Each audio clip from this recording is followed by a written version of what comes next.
ప్రభుత్వం తీసుకొస్తున్న రైతు డిస్కమ్ రాష్ట్ర రాజకీయాల్లో ఇప్పుడు ఇది చిచ్చు రేపుతోంది. రైతు సంక్షేమం కోసమే ఈ విప్లవాత్మక నిర్ణయం అని అధికార కాంగ్రెస్ గట్టిగా సమర్థిస్తుంటే, ఇది బోర్లకు మీటర్లు పెట్టి ఉచిత విద్యుత్ని ఎత్తివేసేందుకే అంటూ బీఆర్ఎస్, బీజేపీ వ్యతిరేకిస్తున్నాయి. తెలంగాణలో వ్యవసాయ విద్యుత్ సరఫరాను మరింత మెరుగుపరిచేందుకు కాంగ్రెస్ ప్రభుత్వం ప్రతిపాదించిన రైతు డిస్కమ్ ఏర్పాటుపై పెద్ద రగడే జరుగుతోంది. వచ్చే జూన్ 2వ తేదీ నుంచి ఈ కొత్త డిస్కమ్ కార్యకలాపాలని ప్రారంభించాలని ప్రభుత్వం భావిస్తోంది. విపక్షాలు, రైతు సంఘాలు ఈ రైతు డిస్కమ్ ను తీవ్రంగా వ్యతిరేకిస్తున్నాయి. ప్రస్తుతం తెలంగాణలో విద్యుత్ సరఫరాను రెండు ప్రభుత్వ సంస్థలు చూస్తున్నాయి.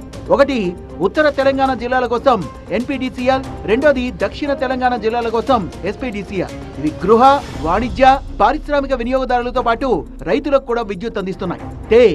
రాష్ట్రంలో సుమారు 30 లక్షలకు పైగా ఉన్న వ్యవసాయ విద్యుత్ కనెక్షన్లు, వాటికి సంబంధించిన దాదాపు 5.5 లక్షల ట్రాన్స్ఫార్మర్లను ప్రస్తుతం ఉన్న రెండు డిస్కంల నుంచి వేరు చేస్తోంది ప్రభుత్వం.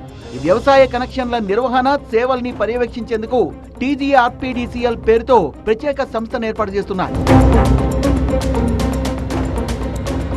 అయితే ఈ రైతు డిస్కమ్ వెనుక పెద్ద కుట్ర ఉందంటున్నాయి విపక్షాలు. కేంద్ర ప్రభుత్వ విద్యుత్ సంస్కరణల నిబంధనల ప్రకారమే వ్యవసాయాన్ని వేరు చేస్తున్నారని, భవిష్యత్తులో రైతుల బోర్లకు స్మార్ట్ మీటర్లు అమర్చి ఉచిత విద్యుత్కు ఎసరబెట్టడానికే ఈ సంస్థను తెస్తున్నారని విపక్షాలు ఆరోపిస్తున్నాయి. ప్రస్తుతం డిస్కంలకు ప్రభుత్వం నుంచి దాదాపు 54,000 కోట్లకు పైగా బకాయిలు రావాల్సింది. భారీ బకాయిల్ని కొత్త సంస్థ పరిధిలోకి నెట్టేసి పాత సంస్థల్ని అప్పుల పాలు చేసే వ్యూహమని హరీష్ రావు ఆరోపించారు. మరోవైపు రాష్ట్రంలో కొత్తగా ఏర్పాటు చేయనున్న ఈ రైతు డిస్కమ్ కు లైసెన్స్ జారీ చేసే అంశంపై ఈఆర్సీ ప్రజాభిప్రాయ సేకరణ చేపట్టింది. ఈ డిస్కమ్ ను తాము పూర్తిగా వ్యతిరేకిస్తున్నామంటోంది బీఆర్ఎస్. అసలు ఈఆర్సీ అనుమతి లేకుండా రైతు డిస్కమ్ ఎలా ప్రారంభిస్తారని ప్రశ్నించింది.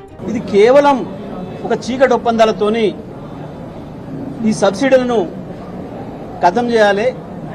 ప్రత్యేకించి రైతులకు ఏదైతే ఉచితంగా ఇస్తున్నామో దీని నుంచి తప్పించుకోవాలన్న ఉద్దేశంతో వాస్తవానికి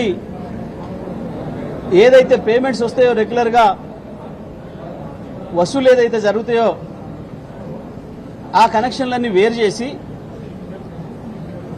కేవలం సబ్సిడీలు ఇచ్చే కనెక్షన్స్ను వేరు చేసి ఒక పథకం ప్రకారం వాటిని వేరే వాళ్ళకి అప్పచెప్పడం కొరకు, పూర్తి ప్రైవేటీకరణ చేయడం కొరకు చేసే కుట్రలో భాగంగానే ఇవాళ ఈ 3వ డిస్కమ్ ప్రతిపాదన తప్ప ఇంకోటి కాదు.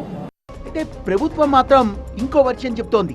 వ్యవసాయ రంగాన్ని సాధారణ విద్యుత్ లోడ్ నుంచి వేరు చేయడం వల్ల రైతులకు నాణ్యమైన, అంతరాయం లేని ఉచిత విద్యుత్ అందుతుందని చెప్తోంది.